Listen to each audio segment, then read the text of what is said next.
To put together a quick video on tournament day stuff.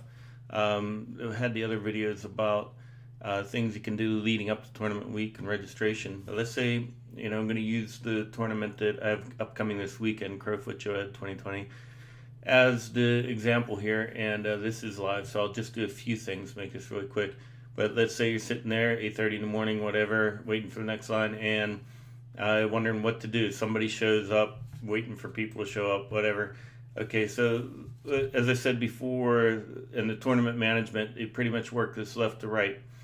So up till now, we've been working on registration, did lane assignments, printed the score sheets this morning. We'll do a few blanks before tournament day. Then you're left with these two really on tournament day. It's pretty simple. So for the tournament day check-in, you can come in and there's the filter line there that's I leave it as not checked in, and then pick your line time. When you filter this way, what you'll get is this is everybody that's going to be showing up in that line, and it's sorted in alphabetical order.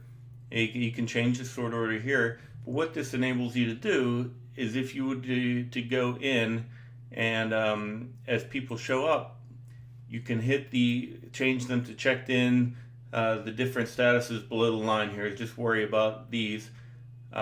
Is the worry normally, but as they check in, you change it to check in. It shows you the lane assignment. You can validate their merit class, their age class, and if those are any different, you can change it here. For the age class, that's a little difficult because it pivots everywhere off of their birth year, so you would have to go and have their archer record updated.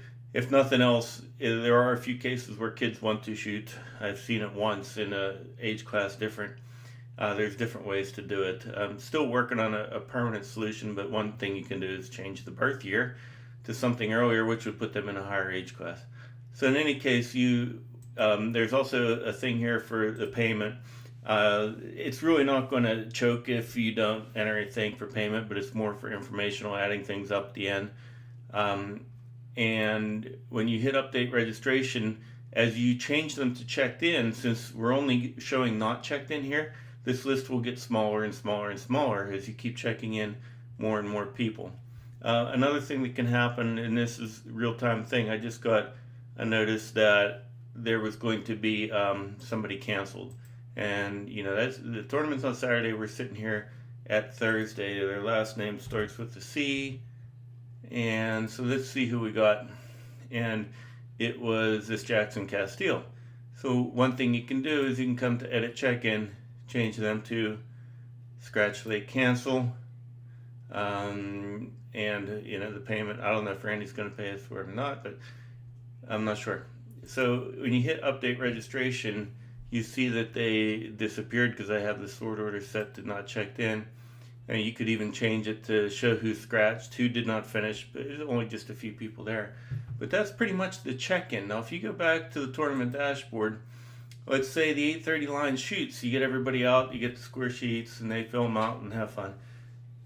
So when they're handing them back in, the way I've been doing it is just, as they come in, sort them alphabetically. Last name, it doesn't really matter, recurve, compound, but you'll see when I get here. I have this enter tournament scores one where you can sort by the line, the club, and then it does go automatically by last name first. So what you can do here is you can, and I'll change this back, you can just start going through and you'll see that it does the total for you. You can validate that. And keep going and keep going. Make sure you hit the update scores. And you can enter as many, I just did one, but you could do 5. You could do the whole screen at one time. Just make sure you hit the update scores. Nothing actually takes until you hit that. Or else you have to do it again. That's all. But now let's go back to the tournament dashboard. So after you enter the scores, those are really the only things you need to do. But as you go, the display tournament scoring one will work. And what you'll see when you hit it, I'm not sure why it's taking a second, but it does that.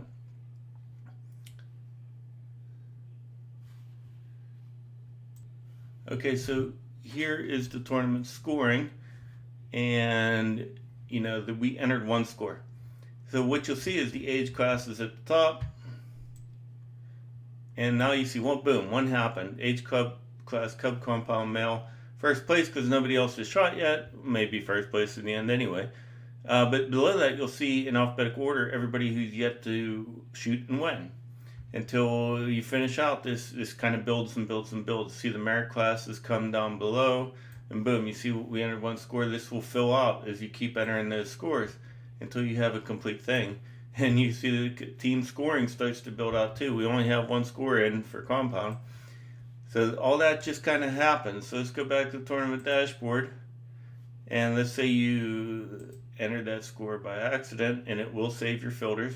And we're just going to set that back to 0. So that is really it. That's all you got to do on tournament day. I tried to keep it very simple. There's a lot going on, needs a lot of help, all kind of different places. And so I just didn't want to make it too tough.